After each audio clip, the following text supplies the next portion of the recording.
ઘરમાં જાતા રાત મન સમજાના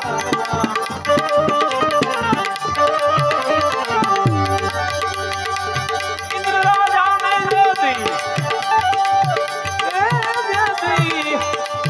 એ અજ્ઞાન જાને ઈ ગૌતમના ઘરમાં જાતા એથી મન સમજાના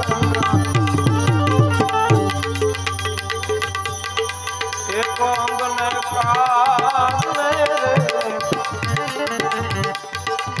એક ભંગને કારણે